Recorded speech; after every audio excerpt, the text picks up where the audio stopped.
হায় হায়, আজকে দিয়ে একটা জালে মাছও উঠলো না। এইভাবে চলতে থাকলে তো আমায় না খেয়েই থাকতে হবে।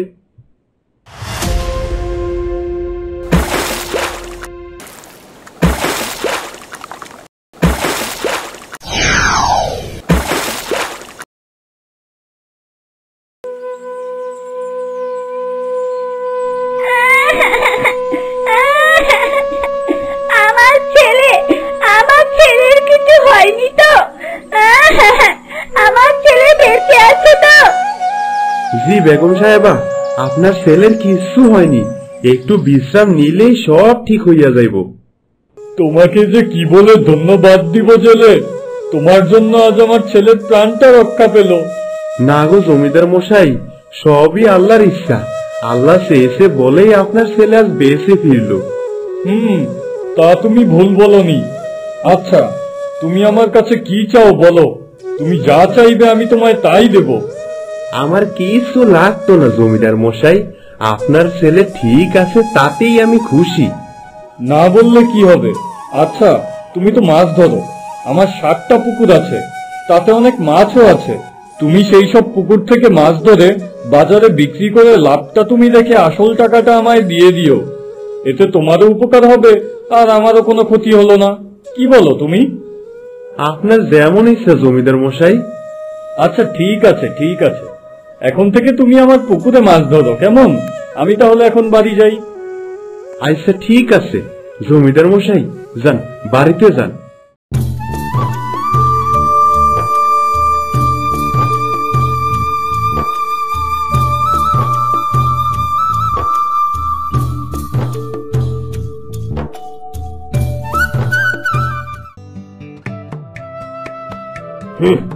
আমি এতদিন ধরে এইখানে মাছ বিক্রি করছি, আর ওই জেলে আজকে এসেই আমার ব্যবসা 12টা বাজিয়ে দিল।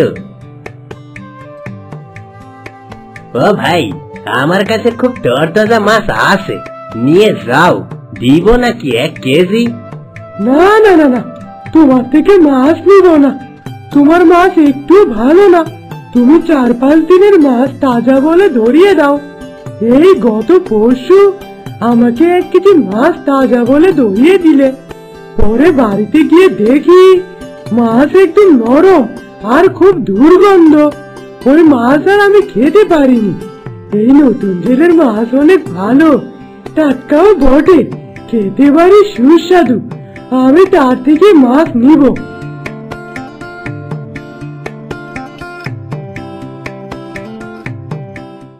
না, এই বেটাকে যে করেই হোক এখান থেকে সরাতে হবে, তা না হলে এখানে আমি আর মাছ বেচতে পারবো না। এই বেটার জন্য আমার মাছ আর কেউ কিনবে না।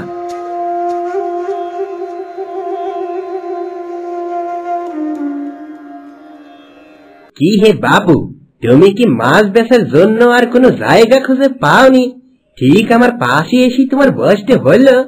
কেন ভাই, এই জায়গায় আমি মাছ বেচে তোমার কি সমস্যা? আর এই জায়গাটাও তো তোমার না, তাইলে এখানে মাছ বেচে তোমার কি সমস্যা? কিছুদিন এখানে মাছ বেচে দেখছি তোমার পাখা গজিয়েছে। তোমার জন্য আমার মাছ আর এখন আর কেউ নেয় না। ভালো ভালো বলছি, তুমি এখান থেকে চলে যাও, তা না হলে কিন্তু এর ফল খুব খারাপ হবে, এই বলে দিলাম। তুমি মাছ বিক্রি করতে পারো না তার দোষ তুমি আমায় দিচ্ছ কেন? তোমার মাছ হয়তো ভালো না, তাই খদ্দাররা তোমার মাছ নেয় না, তার দোষ কি আমার নাকি? বুঝেছি বুঝেছি, তোমায় ভালো ভালো বলছি তো, তাই কথা তোমার কানে যায়নি। ঠিক আছে, আমিও তোমায় দেখে নিব তুমি কি করে মাছ বিক্রি করো এখানে।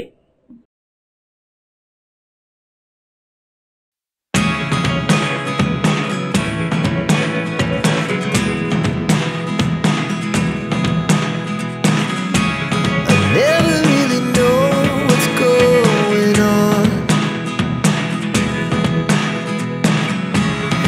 Look at me sometimes like all you want to do is run.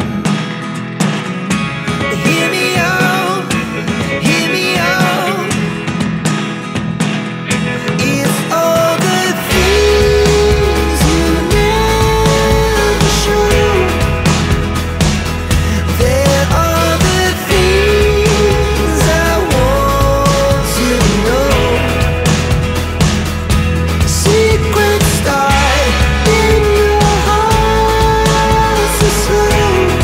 এ আমার কি সর্বনাশ হলো!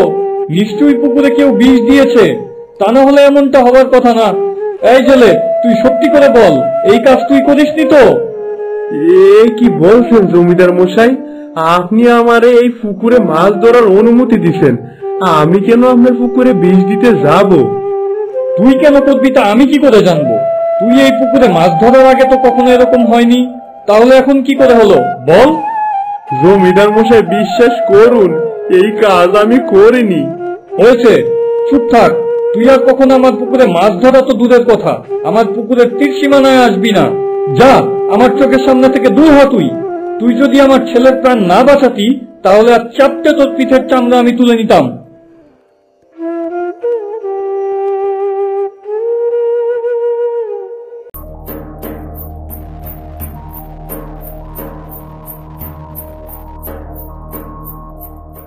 কি হলো?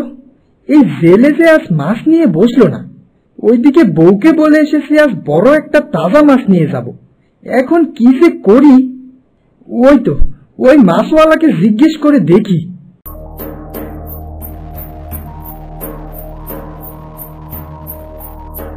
ও ভাই, এ একটা কথা শুনো তো। কি কথা ভাই? মাছ লাগবো নাকি? দিব নাকি একটা বড় দেখা মাছ? না, আপাতত মাছ লাগবে না। ওই পাশের জেলে ভাই আজকে মাছ নিয়ে বসলো না কেন, তুমি কি বলতে পারো? আমি কি করে আর খবর বলবো? ওকে নিয়ে আমি বসে থাকি নাকি? মাছ লাগলে নেন, আর তা না হলে এখান থেকে কেটে পড়েন। এইভাবে কথা বলছো কেন তুমি? কেমন করে কথা বলবো আপনার সাথে? এখন যান তো, মাছ বিক্রির সময় এখন, বিরক্ত করবেন না, যান।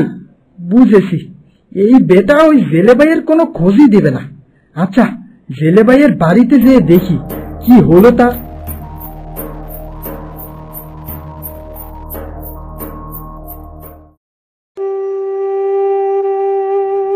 কি জেলে ভাই, বাজারে মাছ বিক্রি না করে বাড়িতে মাথায় হাত দিয়ে বসে আছো যে? আর কইও না ভাই, আমার যে সর্বনাশ হইয়া গেছে। কি সর্বনাশ? খুলে বলো তো শুনি। তারপর জেলে খদ্দেরকে সব কথা খুলে বলতে লাগলো।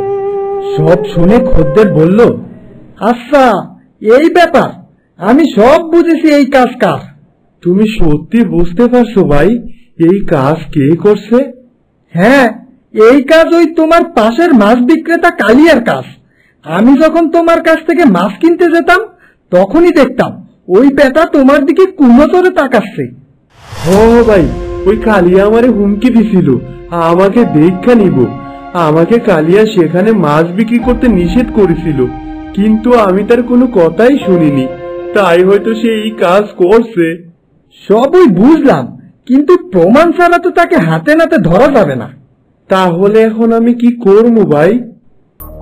আমার কাছে একটা বুদ্ধি আছে, শোনো তাহলে বলছি তোমায়।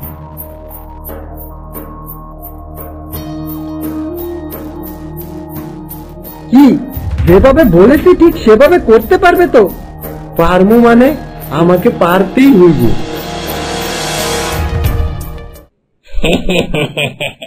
কি, এই দুই একটা মাছ নিয়ে বাজারে বসেছো বিক্রি করার জন্য? তোমার মাছ তো কাকেও কিনবে না।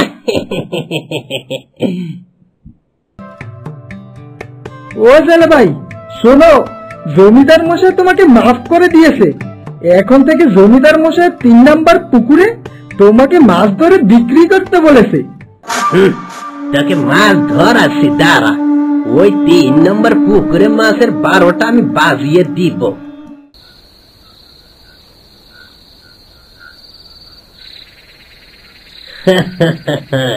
এই বোতলের বিষ পুকুরে ছেড়ে দিলেই সব মাছ মরে ভেসে উঠবে, তাহলে আর ওই জেলে মাছ ধরতে পারবে না, আর বাজারেও বিক্রি করতে পারবে না।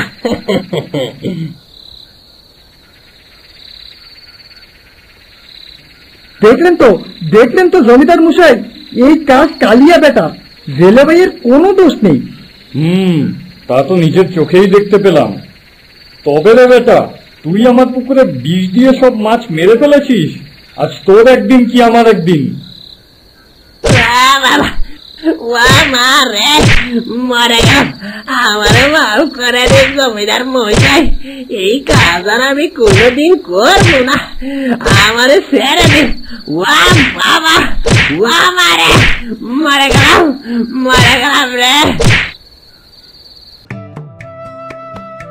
জেলে, তুমি আমাকে মাফ করে দাও, আমি তোমাকে ভুল বুঝেছি।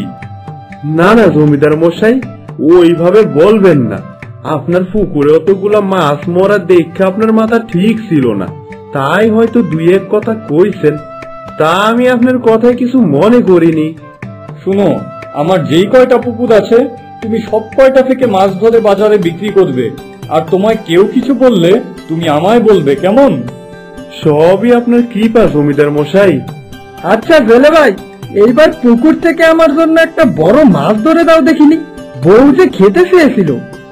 বড় মানে আপনার পুকুরের সব থেকে বড় মাছটাই ধইরা দিমু।